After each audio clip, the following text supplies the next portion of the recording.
Hi there, it's Kevin with RogueDeckBuilder.com, continuing our top 10 list of cards I'm going to miss post-rotation. This card was actually the very first card that I built a deck out of in the Theros, and one of the most exciting cards when Theros was spoiled.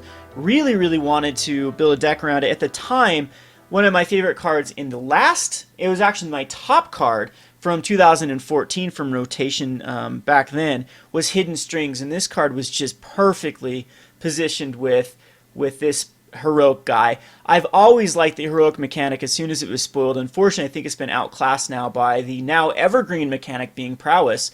But heroic was still a pretty fun design. I thought there was a lot of ways to support it, and we did see heroic decks in especially white for the majority of the time Theros was in standard, and especially this last end of the standard season. Heroic has been a, if not tier 1, a very consistent tier 2 strategy, especially the blue-white heroic. This heroic card, however, is black, and the card I'm talking about is Agent of the Fates. Agent of the Fates was just a really flavorful card, 3 mana, being 2 black and 1, Death Touch. Heroic, whenever you cast a spell that targets Agent of the Fates, each opponent sacrifices a creature. So I made a deck with Hidden Strings and a few other ways like Boon of Erebos to protect the Agent of the Fates, and kind of made an Agent of the Fates control deck. And I thought it is quite fun. Now, Agent of the Fates also works with some bestow cards, particularly the bestow that costs 4 and the bestows that cost 5. So like Herald of Torment was really good with Agent of the Fates, Gnarled Scarhide, and Night Howler was also really good with Agent of the Fates. So we might take a look at that sort of Agent of the Fates. I did build a mono black control and then use Grey Merchant of Asphodel or just protecting Agent of the Fates to win the game, and we might look at a version with that. But for right now, I think that Agent of the Fates fits perfectly in an Abzan build. And I know everyone's sick of Abzan because this shell is very similar, but I think it's different enough, and utilizing our top 6 card here in the shell. So we're going to bring up a list here with Agent of the Fates. So here's our list. We're going to run 4 of Agent of the Fates, and then we are going to run the typical Abzan cards like Abzan Charm and Dramaco's Command. Now again, we'll probably just play this for a few matchups, and then we will throw in the bestow type list and see how well that can work. But for now, we are going to run 4 agents and a whopping 4 of Dromoka's Commands and Abzan Charms. These cards are so beautiful with this deck, especially with an early card that wants to be heroic. I might need to put in like another heroic card, but Favored Hoplite is the perfect heroic card, and then Seeker the Way with Prowess is also very good. So if you go like turn 2 Seeker, turn 3 Agent of the Fates, and then use a command, you just put the +1/+1 counter on the Agent of the Fates, or if they've got something you can actually fight.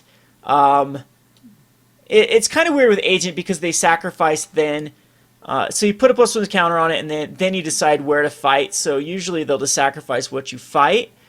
So that doesn't seem as good as I initially thought, because I think that's how it works. We'll have to check and see.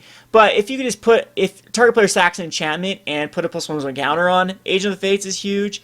You can target Agent of the Fates, and they'll have to sacrifice a creature, and then anything else here, put another +1 counter on something else. If you have 2 heroic cards, you can actually target like Agent of the Fates with one of them, and so you can make Agent of the Fates fight something and put a +1 counter on something else, and it still triggers the Agent of the Fates and the other heroic card.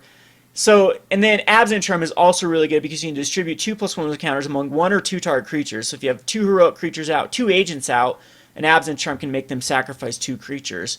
So then we also have God's Willing. It's the perfect card for your heroic build. We have Valora's Stance here, where it can give your Agent of Fates indestructible or destroy a creature's power 4 or greater.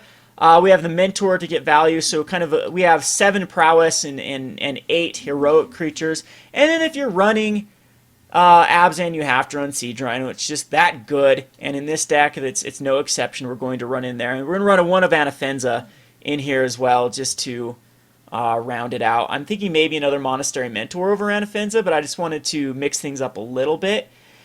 With Anafenza making their graveyard go away is actually pretty relevant against, at least creature-wise, against like the amount of Den Protectors that are going around, and also it messes up Hangerback Walker. Was Hangerback Walker gets exiled instead of dying, it takes away that die clause, and they don't get any of the Hangerback Walker tokens out. So speaking of Hangerback Walker, we're going to use a super secret attack against Hangerback Walker, which is the Blood Craze Hoplite, which says whenever it's targeted, you put a +1 counter and remove a whenever a +1 counter is placed on Blood Craze Hoplite. So Command and Abzan Charm work with this. You get to remove a +1 counter from target creature an opponent controls. Might want to put this main board. It's just flavorful enough that I think it could go main board. I think we'd have to put like an Anafenza and a Monastery Mentor over the sideboard. And maybe we'll just do that. Yeah, I think that we want the Blood Craze Hoplites main board. Let's go ahead and throw them over into the main board. Maybe we will keep a Mentor and put a Sorin over in the sideboard for more of the grindy matchups. I think I kind of want a Sorin main boarded though, but this will add us up to 21 creatures, and I'm just not too sure exactly where we want to go with these particular guys. I think I want to keep the Seekers and the Favored Hoplite. They work perfectly, but yeah, well, let's just throw the Blood Craze Hoplite back over. We'll put it in versus decks that I think that we want to get rid of -1 counters. And just wait how it sees. So anyway, mana base is pretty all over the place. Just 3 Ks, 3 Llanowars, 2 Sandstep Citadels. We have the Norberg Trim Yawgmoth, the 4 Windswept Heaths, 2 Mana Confluences, and a few of the Scrylands with Temple of Silence and Temple Plenty. We also have 2 first responses in the sideboard because they're so synergistic with Caves, Llanowar Wastes, Windswept Heaths, and Mana Confluences. Usually you can get out 2 soldier tokens quite easily, and then it's very easy to, with our life gain, to continue to just get more soldiers. So against the grindy matchups, first response to be good. I'm going to have a Stain the Mind because this works great against like Sphinx's Tutelage decks. You can exile so many cards. Like, there's a lot of one-trick pony decks, and Stain the Mind's the perfect card versus it. And then 2 Duresses and 3 Thoughtseizes for those control matchups as well. And I want to set it some Tactics because it also is one of those cards that works very well with Age of the Fates, that you can target it with Citizen Tactics as well as another creature, get value out of it, and then they have to sack a creature, and then you can decide to fight with your 4/3 Death Touch guy. So, or your Siege Rhino as well. So anyway, that's just the gist of the deck. I'm hoping to go pretty far with this deck. We might play, my next card on the list is going to be a card that's synergistic with Age of the Fates, so we might switch it up to that Bestow type route, and probably just end up playing 3 or 4 matches of this and then switching Age of the Fates into that other route. That I think that Age of the Fates wants spells though. The Bestow route's kind of weird because a lot of them are high casting cost. With the but the cool thing about Night Howler and the Herald of Torment is with Age of the Fates, you have 4 Devotion if you bestow either one of those, and then Grey Merchant of Asphodel is going to hit for 6. So I've always liked that kind of mono-black control, but it just doesn't seem like we have like quite the, like, I still would probably want to splash white for like God's Willing and Valor stances. And that was the whole how this deck started. Is I did start that route, then I'm like, I want white, and then I'm like, well, if I'm in white, then I might as well splash 1 more color for this insane Abzan Charm and Command and whatnot. So anyway, we're going to play some matchups so here. This has been Kevin with RogueDeckBuilder.com. Thanks for watching.